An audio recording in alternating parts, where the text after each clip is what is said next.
Hi Leo, welcome to Higher Source Tarot for your Is It in the Cards Love Tarot reading for June 2023. This is a love reading for all Leo, Sun, Moon, Rising, and Venus. Thanks to all of you for all the support. Appreciate y'all. And if you're new here, welcome. I post new readings on Friday, then again on Monday. So if a reading doesn't fit, just come back in a couple of days. Fridays are a general reading, so if you're looking for guidance about money, career, moving, all things life, Fridays are a good day to watch. Mondays are different every week. Today's reading will be a love reading, and it's the only day of the month that I do a love reading. Next Monday, it will be a different kind of reading entirely. So if you like tarot and you like the channel, I'd love to invite you to subscribe to Higher Source Tarot. What advice do you have for Leo, Sun, Moon, Rising, and Venus about love? Okay, I'm going to start with an oracle card reading. Then we'll have the tarot. Then we'll wrap up with another oracle reading. Three readings in one today. Be willing to express love to receive love. So even in the simplest of ways, even if it's not with a romantic interest or a romantic partner, you'll keep getting this back. So especially if you are single, I would definitely find ways to do that, to increase that energy of love around you. Ooh, I like this one. Spiritual connection. A relationship has a connection that goes beyond this lifetime. So the two of you look into one another's eyes, and it is on a deep soul level. You feel like you are looking right into, we say the eyes are the windows to the soul, looking right into that person's soul, almost like you cannot look away. The energy is so strong. Love who you are. So let it begin with you. You are divine, delightful, and deserving of the wonderful things life has to offer. Well, of course you are, because you are love. We know that. All right, now we'll have the tarot here. What advice do you have for Leo, Sun, Moon, Rising, and Venus about love, please? What does Leo need to know about love for the best and highest good of all involved with Leo? Messages for Leo about love, please. Okay, we will start with 3 cards to represent your energy, 3 cards for the person you're attracting, 3 cards on the advice. Your energy, Leo, is the 7 of Wands, the Page of Cups, and the 2 of Wands. Their energy is Temperance, the King of Wands, and Death. The advice, we've got the 4 of Wands. Take that leap of faith. Beautiful. I love it. Yes, it is in the cards. The Fool and the Ace of Swords. So we have 3 major arcana. We've got Sagittarius, Scorpio here. We've got quite a bit of fire. I like that. And water and air. So very balanced reading. Well, your energy, they're telling you set your intentions and do not settle. Okay, this is not about aiming for low targets, because you know what'll happen there. You'll hit the damn thing and get stuck with some kind of a project. We're not here to be caretakers. Support is one thing, yes, but having to enable, no. So I do feel like you have somebody coming in. It might be another fire sign too, though. And whoever it is, I feel like they're going to match your energy. This is somebody who's, I hear, strong and solid. And if it's a male that you're attracting, I just heard barrel chested. So they might be rather in shape and fit. I don't know why, because that's not really a description I would use. But anyway, with this, it almost reminds me of the 7 of Wands. Their energy as well. There's something about that. It's like we say, don't quit 5 minutes before the miracle happens. If you've given up on love, or if you're saying, no, I have not given up on love, and that's why I'm here. I'm looking, I'm trying to get the information, I'm looking for direction, I want to know what to do. I feel like they're telling you to get yourself into new situations. If there's things that you've thought about doing, maybe it's pickleball. I mentioned that a couple of years ago. Nobody knew what I was talking about on here. I was having this phase where I kept mentioning concepts that were just about to hit the public. And it's things like that where you may be getting invitations or saying, do you want to go do this? And you're not really feeling like you're prepared to do it. Get yourself into a class, go do something, whatever you need, whatever's holding you back. We've got to get all the barriers out of the way is what I'm hearing. So with that 2 of Wands, use that energy, set your intentions. It's the card of the visionary.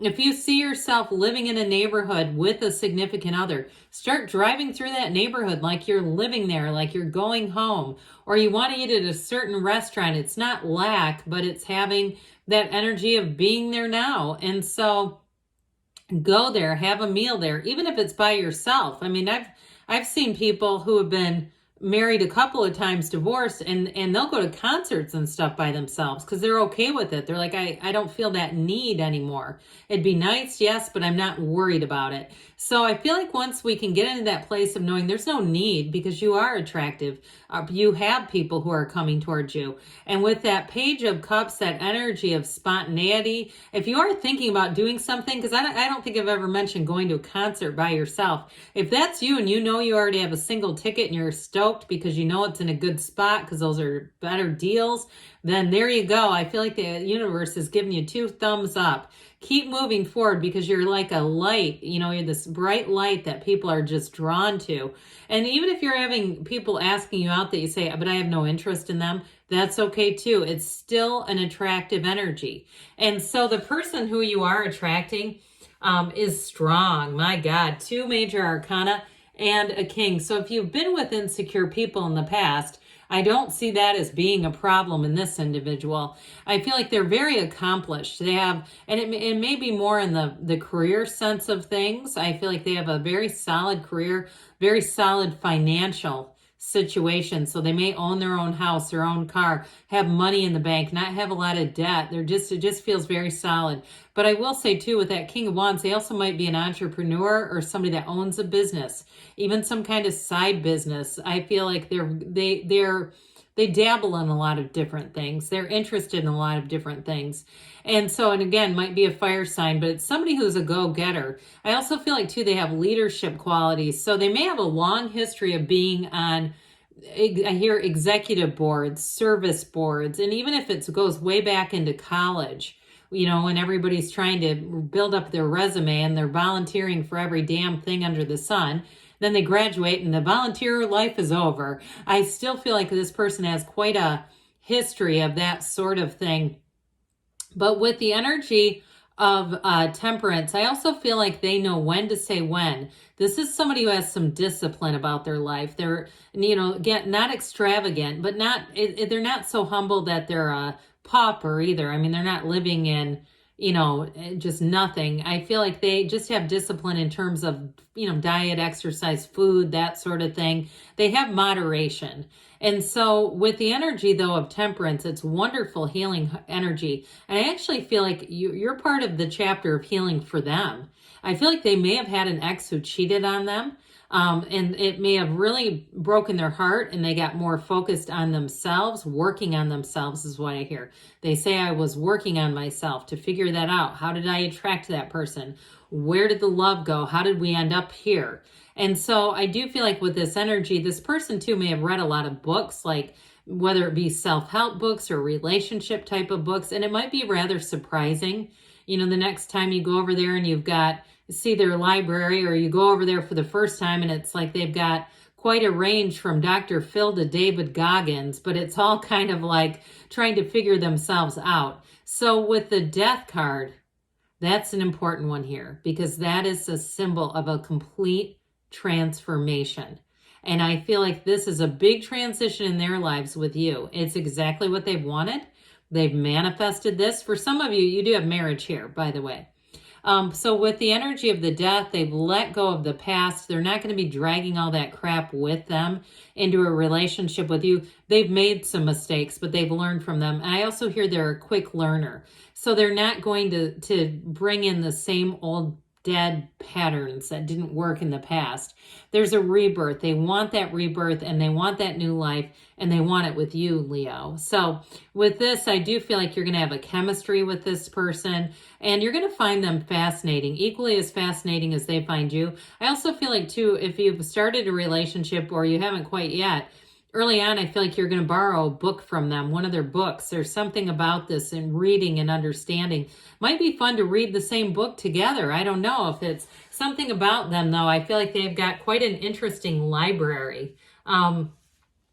So with the energy and the advice, that again, the Fool signals a wonderful transition. It represents your soul, and it's telling you that you have met a match. And how you'll know this is your soul doesn't get fussy, doesn't get angry, doesn't get irritated about all the little stuff. I hear don't sweat the small stuff. That's the kind of thing that the soul doesn't get hung up on. That's the mind. That's the ego. And so with the Fool, like we were talking about earlier, it's going to feel like a breath of fresh air. It's going to feel like you can't stop yourself from doing this, like you must do it because it's the right thing. It's the right person. It's the right you at the right time, and it's all coming together. And so as we know, the yellow in the background indicates an environment that's rich, that's nurturing, and that's going to be one of great success. And so with the Four of Wands, you have an absolute partnership. It's law of attraction energy, but it's built on a firm foundation. It is a marriage card. So if you have a wedding on the books too this summer, go to that wedding. Don't just send a gift. Get yourself out there if you're single. And I'm not saying, start pushing people out of the way for the garter or the bouquet if they still throw those things at weddings. You won't need to. But it may be being at the right place at the right time to have somebody say, God, I have to set you up with this person. That sort of thing. And with the Ace of Swords, it's true. You're going to be true intellectual compatibles. You're going to have great communication. And for somebody with the Ace of Swords, it's communication coming forward as well. So yes, it's in the cards. Let's see here what the angels have to say. That was a fun reading to read. When it first came out, I wasn't sure how it was going to go, but that was really good. All right, what else does Leo need to know about love, please? Advice for Leo, please. Messages for Leo. Compromise, okay? Look at you've got the scales of balance here. So for some of you, it may be about if you're in a current relationship when that Seven of Wands indicates strife, something about finding some common ground here. Helpful people. So I do feel like somebody here is going to get set up. I got that when we were talking down here. We like this for a love reading. You've got romance coming in. Within the next few weeks, it's going to be the summer of love, I can just tell. And they say don't stop, Leo, because you're on the right track. I love you, and I'll be back again soon.